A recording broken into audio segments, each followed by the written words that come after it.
The current, devastating chapter in the long history of the Israeli-Palestinian conflict began abruptly and with shocking violence on October 7, 2023. On this day, Hamas, the militant group controlling the Gaza Strip, launched an unprecedented, large-scale attack on southern Israel. This assault involved operatives breaching the sophisticated border defenses, infiltrating multiple Israeli communities and military bases. The human cost was immediate and severe, with reports indicating that approximately 1,200 people in Israel were killed. Furthermore, around 250 individuals, including civilians and soldiers, men, women and children, were taken as hostages back into the Gaza Strip, creating an instant and profound crisis for the Israeli government and its people. This event sent shockwaves not only through Israel, but across the entire globe, fundamentally altering the region's geopolitical landscape. The response from Israel was swift and resolute. Prime Minister Benjamin Netanyahu declared that the country was at war, and an emergency government was quickly formed to manage the crisis. The Israeli military, known as the Israel Defense Forces, began mobilizing its forces on an enormous scale. The initial phase of Israel's retaliation involved intense aerial bombardments across the Gaza Strip, targeting what Israeli officials described as Hamas infrastructure, command centers, and operatives. These early days set the stage for a prolonged and brutal conflict, one that would see casualty figures climb relentlessly on both sides, though disproportionately affecting the densely populated Gaza Strip.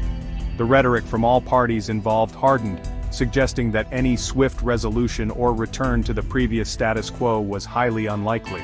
The sheer audacity and brutality of the October 7th attack immediately drew widespread international condemnation of Hamas.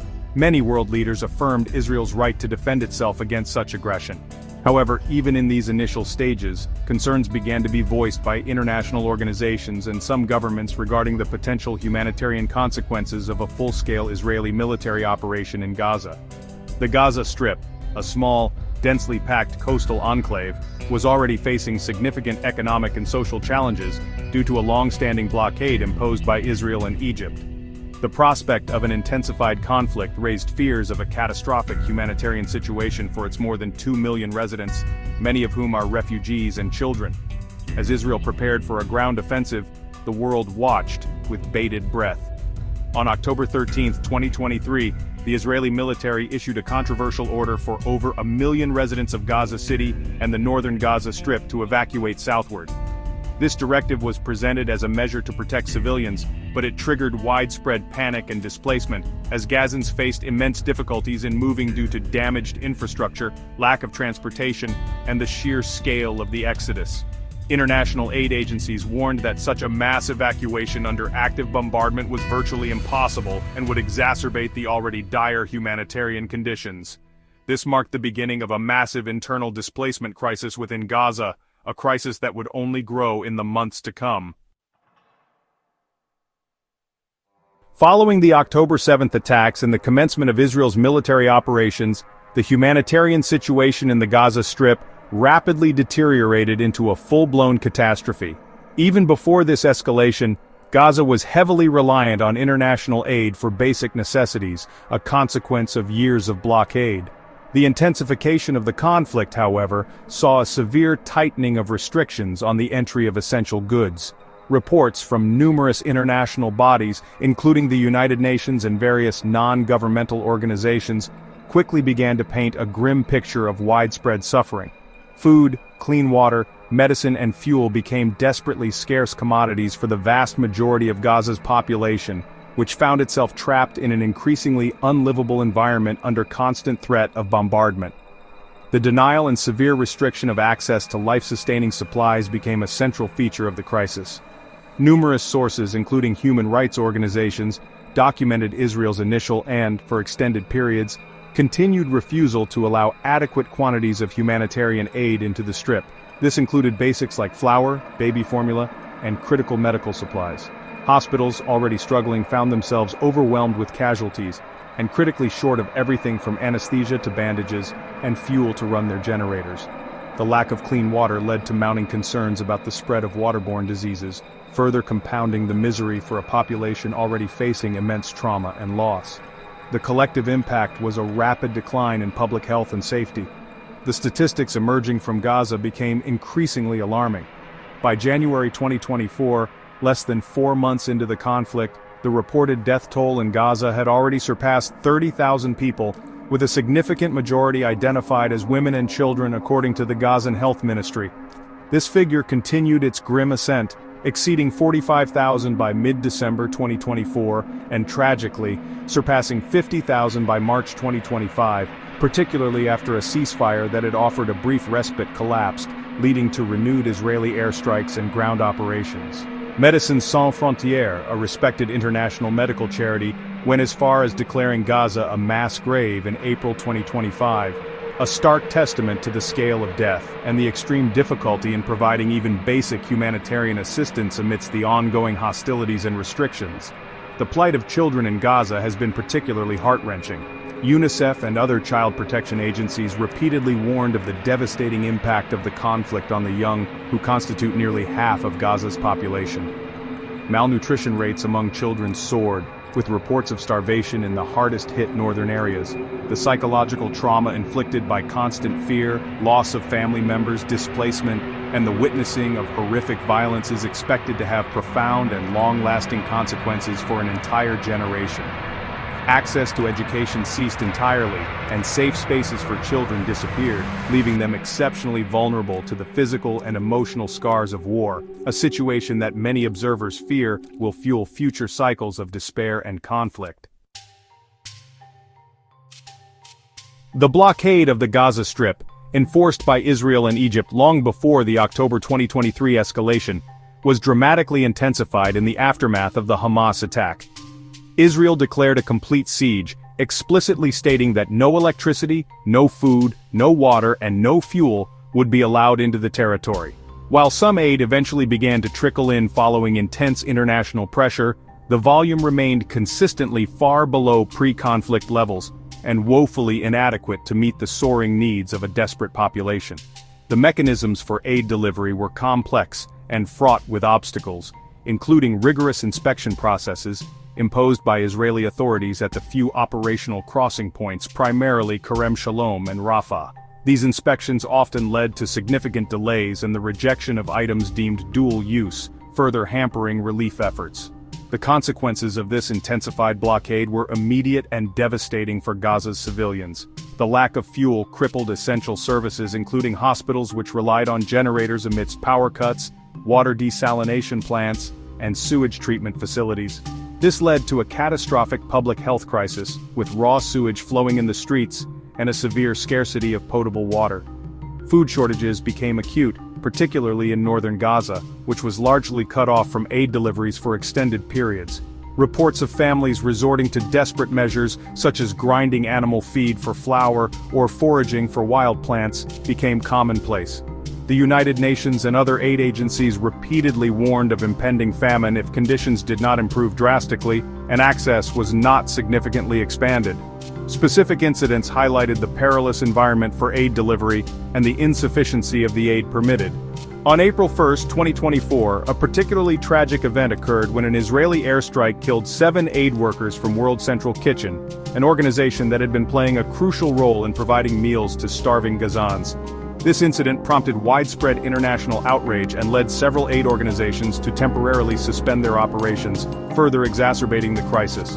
While Israel expressed regret and conducted an investigation, the attack underscored the extreme dangers faced by humanitarian workers trying to operate in Gaza and the challenges of deconflicting aid movements with military operations in a complex and hostile urban environment. Even when some aid did manage to enter Gaza, its distribution was fraught with immense difficulties.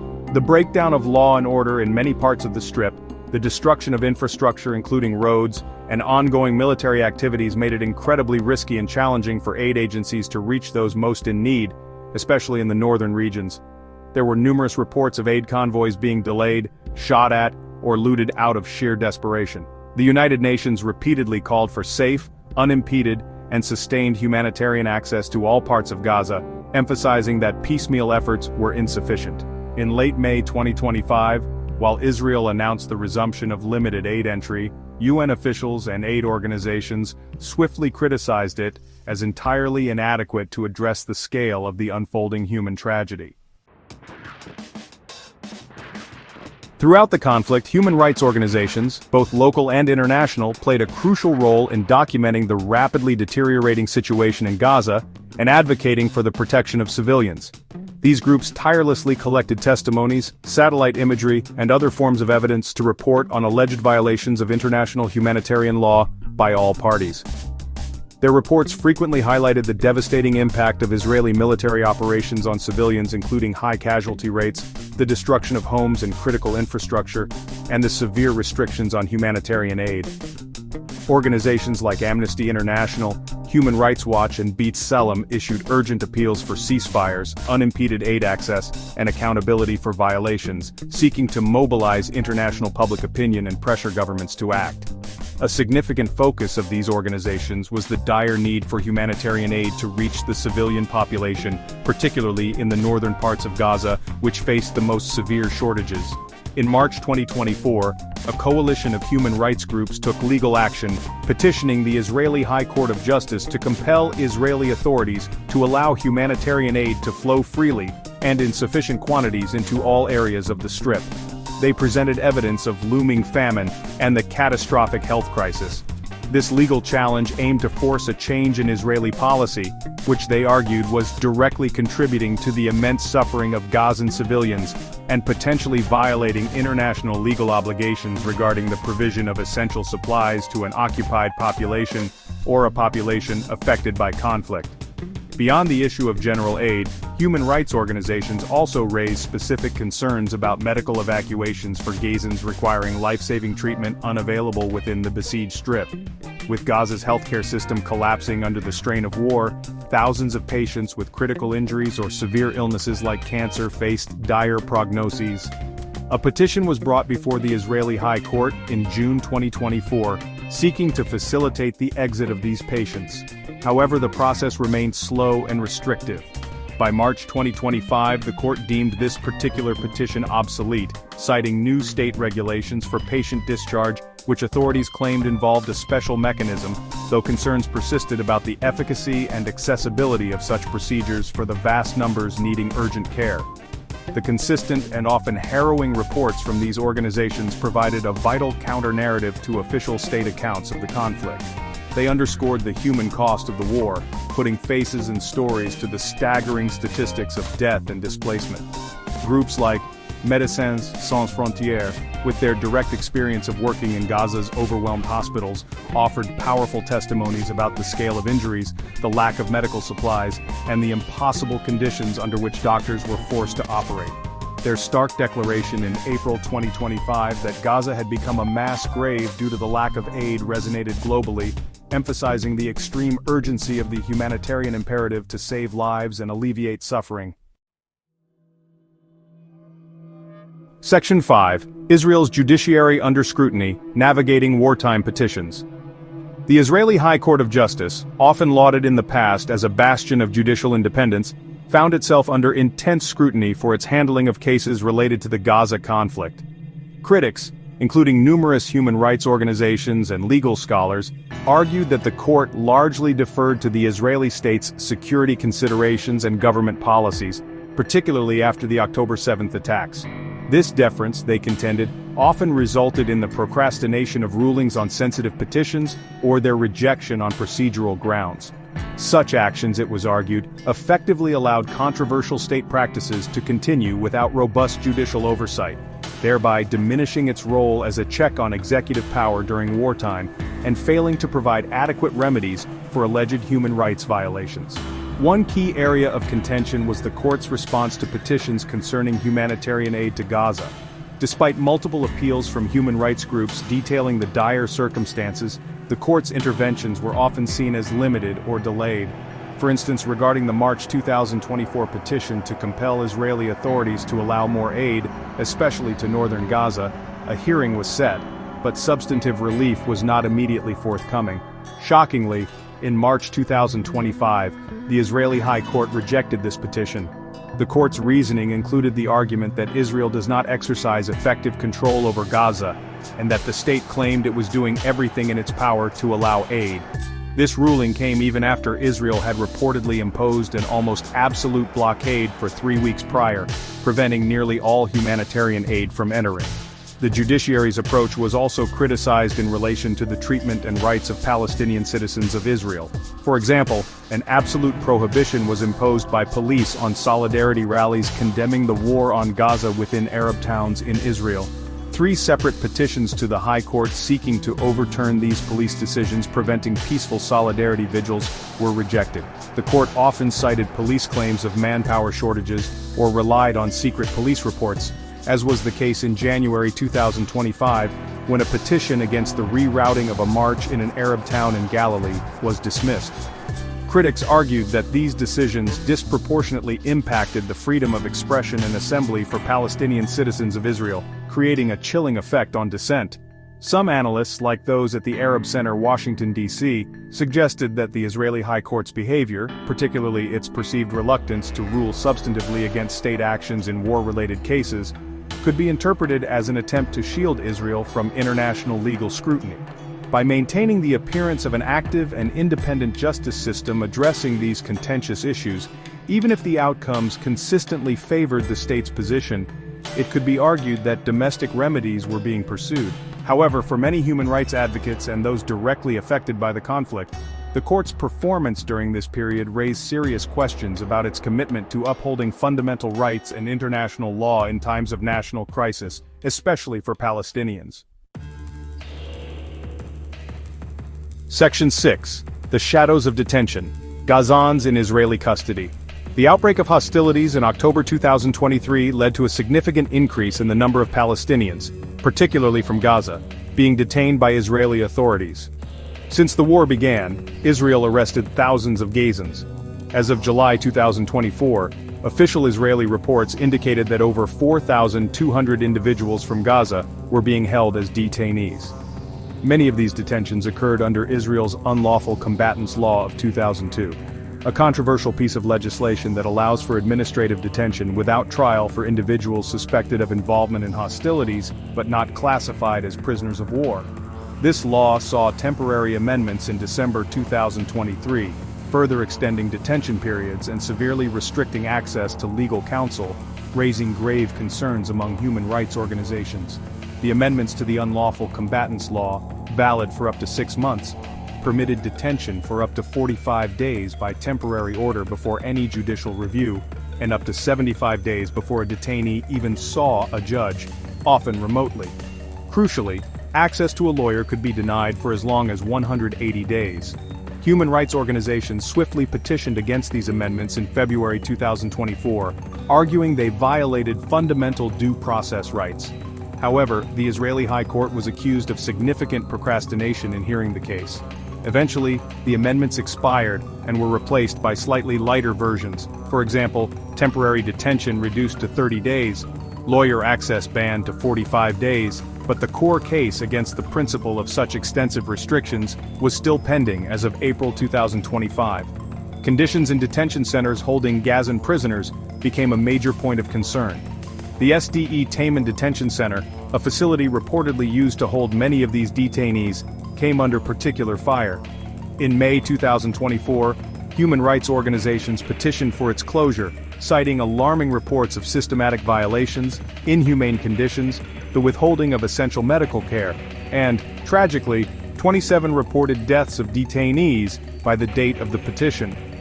In September 2024, the High Court ruled that the state should detain prisoners there according to the law, but by then, reports suggested the center had largely been emptied and prisoners transferred. Critically, the court did not address the past conditions or allegations of abuse at the facility. The issue of enforced disappearances of Gazans also emerged as a serious concern.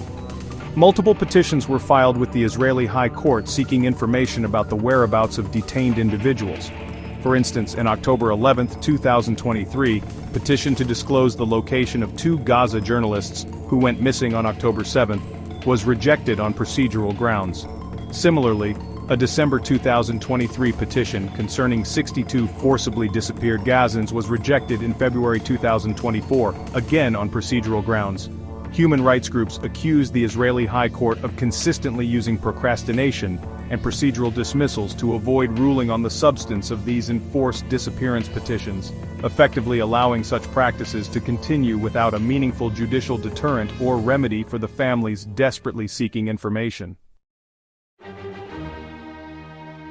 Section 7. The World Watches. International Legal Interventions and Condemnations. The sheer scale of the humanitarian crisis and the mounting death toll in Gaza prompted significant international legal and political responses. One of the most prominent actions was South Africa's decision to file a case against Israel at the International Court of Justice, the principal judicial organ of the United Nations, accusing Israel of violating its obligations under the Genocide Convention. This was a landmark move, bringing the conflict onto the highest international legal stage. The ICJ moved relatively quickly to consider South Africa's request for provisional measures, which are essentially emergency orders intended to prevent irreparable harm while a case is being fully adjudicated, a process that can take many years. On January 26, 2024, the ICJ issued its first set of provisional measures. The court found it plausible that Israel's actions in Gaza could fall within the scope of the Genocide Convention, and ordered Israel to take all measures within its power to prevent the commission of all acts within the scope of Article 2 of the Convention, including killing members of the group and deliberately inflicting on the group conditions of life calculated to bring about its physical destruction. Crucially, the ICJ also ordered Israel to take immediate and effective measures to enable the provision of urgently needed basic services and humanitarian assistance to address the adverse conditions of life faced by Palestinians in Gaza. This was a significant directive, emphasizing the urgency of the humanitarian situation. Following continued deterioration in Gaza, the ICJ issued additional provisional measures on March 28, 2024. These new orders reinforced the previous ones and specifically directed Israel, in view of the worsening conditions, to take all necessary and effective measures without delay, and in full cooperation with the United Nations, to ensure the unhindered provision at scale by all concerned of urgently needed basic services and humanitarian assistance. This included increasing the capacity and number of land crossing points into Gaza and maintaining them open for as long as necessary. Later, on July 19, 2024, the ICJ also issued a ruling in a separate case, finding that Israel's settlement policy in the occupied Palestinian territories, including East Jerusalem, breaches international law. Beyond the ICJ, other international bodies and states also reacted. The International Criminal Court prosecutor announced the issuance of arrest warrants for Israeli Prime Minister Benjamin Netanyahu and Defense Minister Yoav Gallant, as well as for Hamas leader Ibrahim al-Masri, for alleged war crimes and crimes against humanity. Furthermore, countries like Spain, Ireland, and Norway officially recognized a Palestinian state during 2024, a move heavily criticized by Israel. Most recently, on May 31, 2025, Barcelona's City Council voted to cut institutional ties with the Israeli government and suspend its friendship agreement with Tel Aviv, citing alleged violations of international law and Palestinian rights by Israel, a clear signal of growing international disapproval.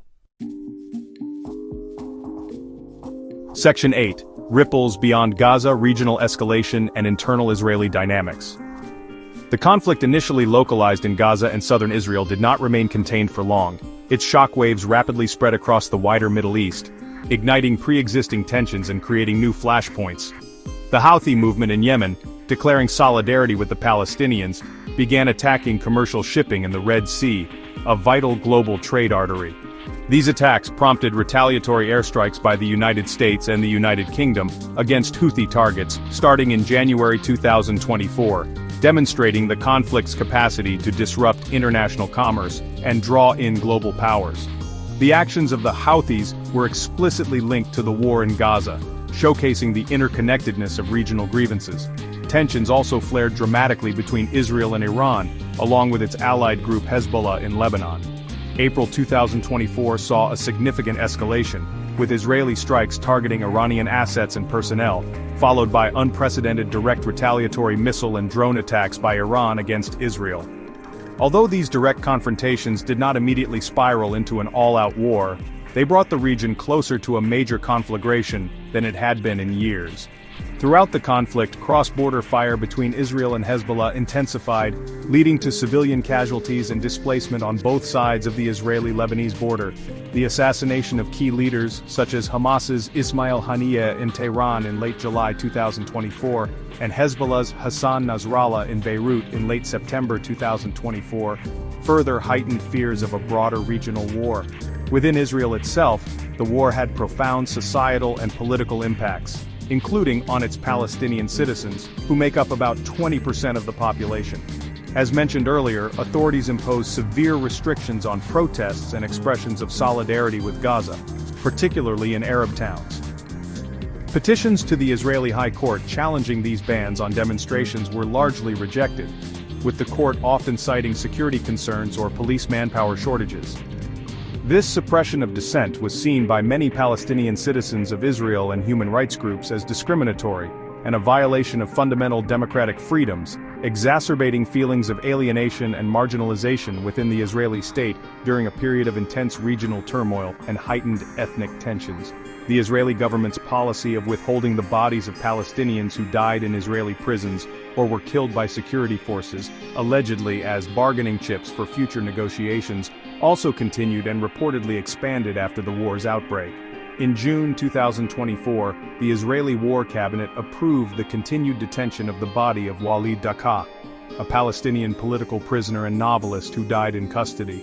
The High Court in several cases approved the detention of bodies, even justifying its decision in the Daqqa case by referencing ongoing negotiations for abducted Israelis and Daqqa's symbolism, invoking the controversial Basic Law, the nation-state of the Jewish people. This practice was condemned by human rights organizations as collective punishment and a denial of dignity to the deceased and their families. Section 9. An enduring crisis, ceasefires, continued suffering, and Gaza's uncertain horizon.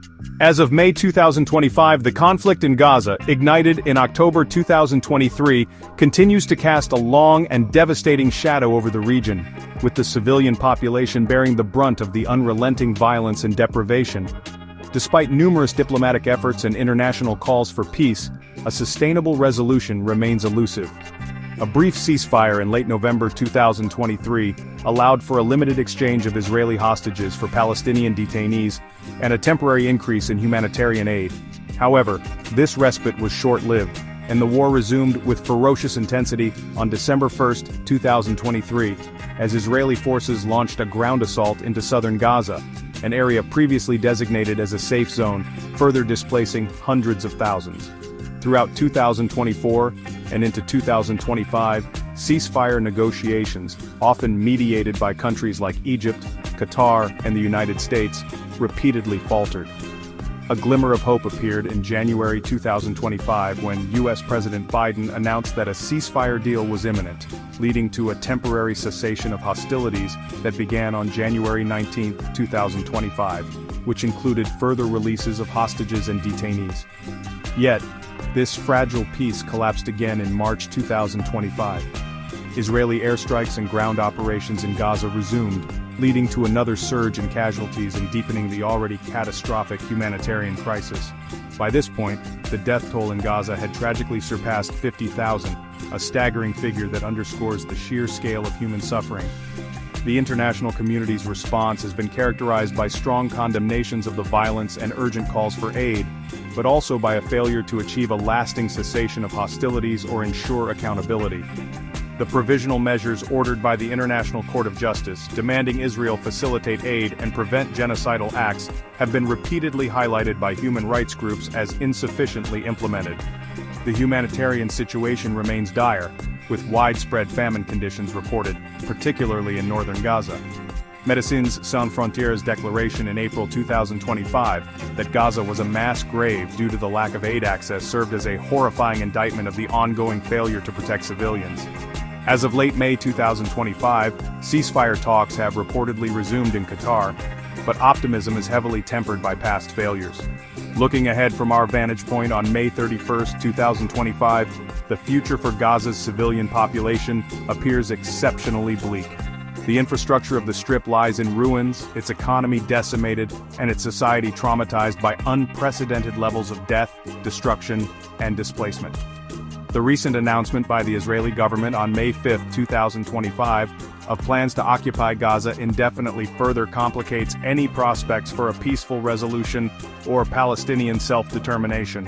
The cycle of violence, coupled with the deep-seated political impasses, suggests that without a fundamental shift in approach from all parties and meaningful international intervention, the suffering of ordinary Gazans is set to continue, an enduring crisis with profound implications for regional stability and international justice.